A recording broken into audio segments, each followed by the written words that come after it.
Hello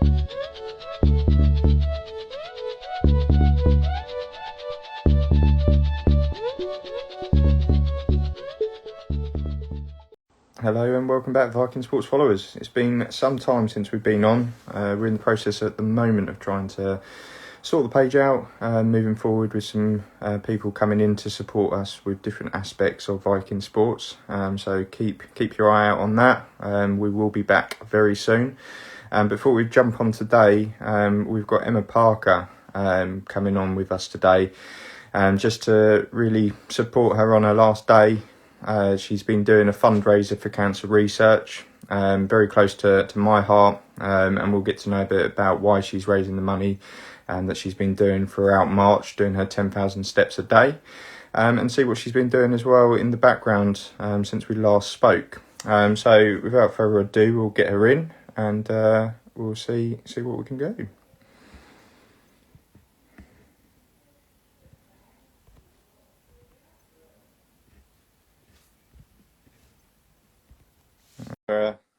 Request, so she'll be with us soon.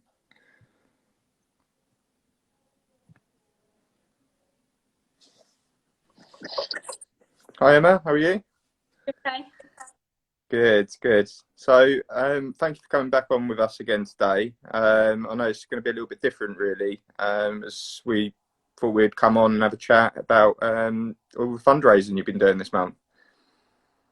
That's been good. I've enjoyed it actually. Yeah, it's been broke up, I suppose, the lockdown, I suppose, as well, giving you something to really motivate you every day. As this, I actually want to carry it on, to be honest. Yeah. It was a challenge for me because obviously with my job I sit in front of a computer 8 hours. Yeah. That's why I wanted to take it on, and I thought, I've had to, make myself do it, and yeah, I really enjoyed it. Yeah, and how much have you raised so far for the charity? 142 so far. Yeah, getting there. That's really good. Well, hopefully. I've smashed that, so. Yeah, no, definitely. Well, it's really good, and it's a charity, as I was saying to everyone before, it's a charity very close to my heart. And I just wanted to understand what was the reason behind the charity that you chose, and the reason for actually putting yourself forward and doing the 10,000 steps a day throughout March. So in 2015, I lost one of my really close friends. He was called Billy O'Connor. He was a cancer. He was only 18. So yeah, he's always inspired me, especially with my snooker. He was sort of the one on it, and he played all the time. So he's one of my main reasons. My granddad was diagnosed with prostate cancer 2 years ago, and my nan has had 2 different cancers in the last year and a half. So wow. Really gone through our family, and to see how and I just wanted to give something back, and all them people that help their treatment.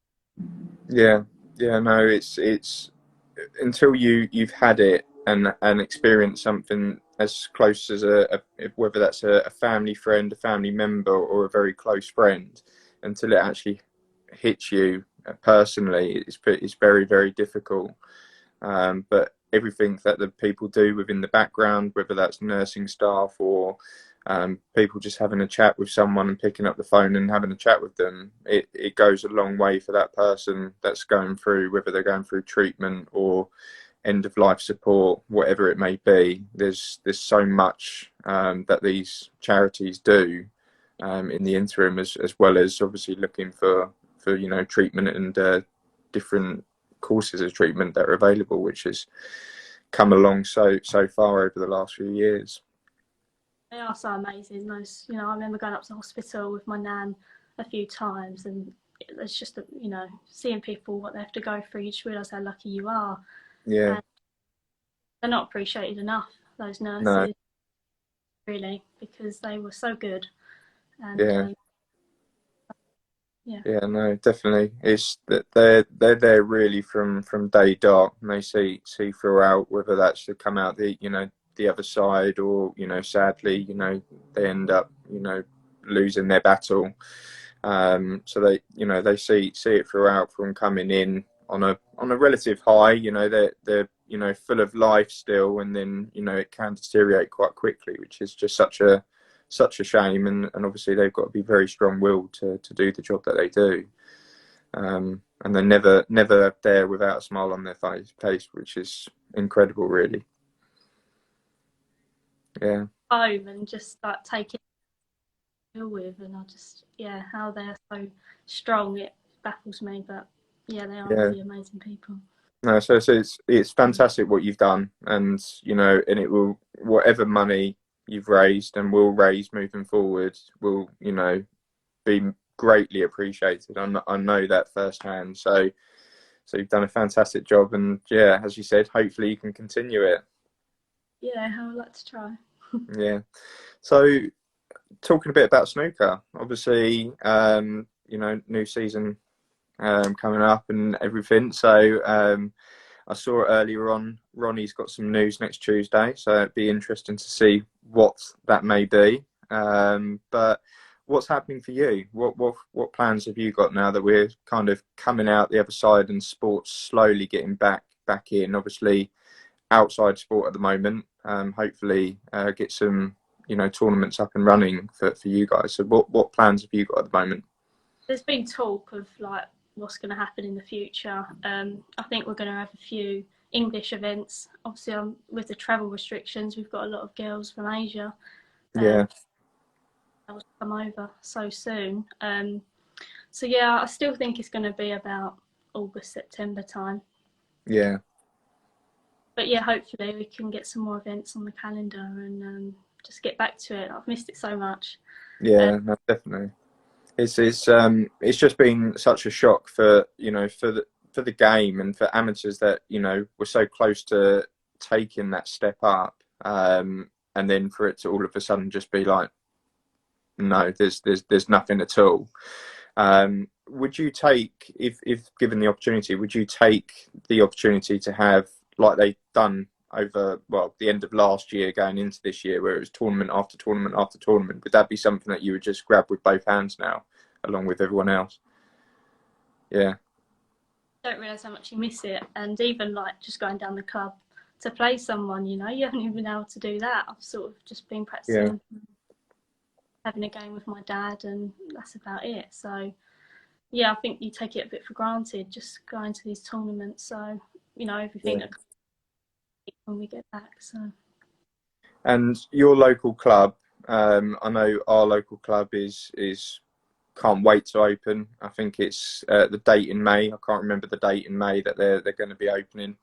Um, how is your club actually coping at the moment? Are they trying to fundraise, or are they going to be able to get the doors back open and just try and recover from this past year, really? JP's, it's not my local club, but that's where I go. It's where I play my league and that. And they're always putting updates on Facebook about opening, and they've tried everything they possibly can to open as soon as possible. Yeah, Only businesses are going to fall from this, but I really hope that snooker clubs can stay open, and I think there'll just be probably a few pro-ams and tournaments like that to get these clubs back up and running. yeah. I think it's needed. I think everyone within the snooker family needs to come together, and even if that's professionals, taking the step and going into these clubs and drawing the attention back into these clubs, I think would be a massive help to these clubs, even if it was they went down on a Wednesday night, and the publicity from these players going into these clubs that are local to them will really boost it. Because I think if we don't have that boost and that boost of people going back into these clubs, then sadly we're going to lose more and more of them that we've already lost over the last couple of years. So I think we've all got to come together and support it. So how's practice been going for you? Obviously, you're lucky to have a table at home, and obviously you said there that your dad's jumped on the table with you. How's it all going? That's going good. Yeah, I'm playing well. Come down here as much as I possibly can. Obviously, it's so hard practicing, and I don't know when your next event's going to be, but you just Yeah, got to keep going and improving. And yeah, I'd say when I played in my last tournament in March last year, I played probably the best I've ever played. yeah, So the lockdown and it all to end, it was a bit, But yeah, I still feel like I'm playing that well, and I look forward to my next tournament really. Yeah. Well, fingers crossed, that continues, and the form that you were showing, back last year. Hopefully that pulls across, and you can develop on that. So, with this year, obviously, you're saying August, September, hopefully to be getting back on with tournaments. With your working schedule and your practicing schedule, how would you try and work out these tournaments? Because if it is going to be tournament after tournament, how have you planned to work around that? Well, I think most tournaments are going to obviously be at the weekend, so it Yeah, just work practice every night.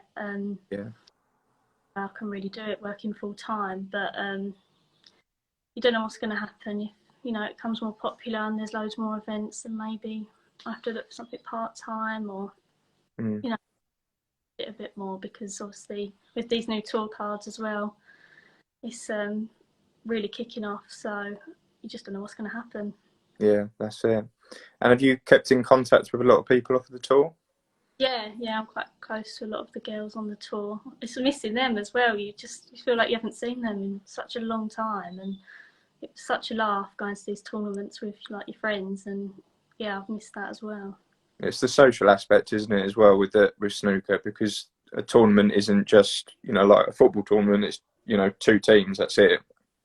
It's that when you're at snooker, you're all individuals, and you all know each other. So it is one big family. So it is missing that social aspect, isn't it? Really. Yeah. Yeah. So have you been in contact with Rianne, and been trying to get any information on what's going on, and when to kind of kickstart, and how's she doing as well? Doing good. I think she's over the moon with the tour card. I Yeah. think they deserve it. I really hope they push on and show everyone what they can do now. Obviously, that you've had comments. You're always going to have bad comments from people, but that's just the way it is. But they deserve it just as much as anyone else. Um, Yeah. Women's snooker, the world of good. Yeah, no, definitely. I think, last time we were on, we were talking about Barry Hearn pushing it. Obviously, the other side of Matchroom, they've pushed the women's boxing side of things. So it'd be, really interesting to see what's going to happen, driving forwards with the women's game. And I think, Rianne and the tour card, and I think is a step in the right direction. And I think it's going to knock on more people's doors moving forwards, that actually it needs to be expanded. It needs to be moved into the 21st century, and everyone deserves an equal opportunity within the game. And it like pushes all the rest of the women's tour. So we might get an opportunity like that. We can enter. Yeah, There's just so many more opportunities that have opened up for us. I think they're looking at putting the women's world's winner into the champion of champions. I really hope that comes off, because that'd be great for us as well. yeah, Uh, but wait, yeah, yeah. No, there's a lot of things that I think they can introduce at no cost to the game. Like the Champions of Champions, and different events like that, that gives you a route in, whether that's to the guarantee spot for next year's tournament, or something like that, just to give the airtime. I think, which is really important. With the World Championship qualifiers coming up, obviously Eurosport are going to be covering a lot of the qualifying rounds, which is really good for the sport.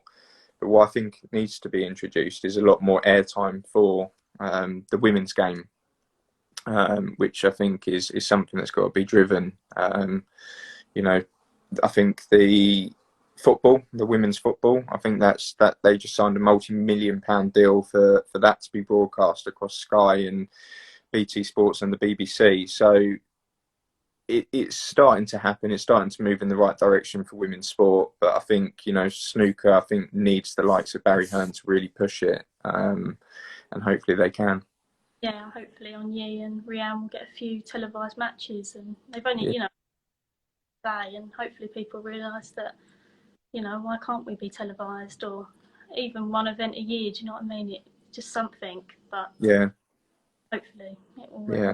Fingers crossed. So going back to obviously your charity fundraiser, Yeah. just obviously, we'll put this out and hopefully get some, some more donations on the page. But where can people actually find that information? So I've got a link in my Instagram bio, and I've done regular posts on Facebook, so it can also be found there, and Twitter. Lovely. Well, we'll make sure that we do a couple more posts for you and make sure that we publicise this. As I said, it's something that's very close to my heart, and it's really good that you've raised this money and put yourself out there to help out with a charity that's very worthy. So yes, we will definitely do a couple more posts for you, and we appreciate again you coming on and having a conversation, and we look forward to speaking to you soon. Yeah. All right, all the best. All right. Cheers. Thank you. Bye bye.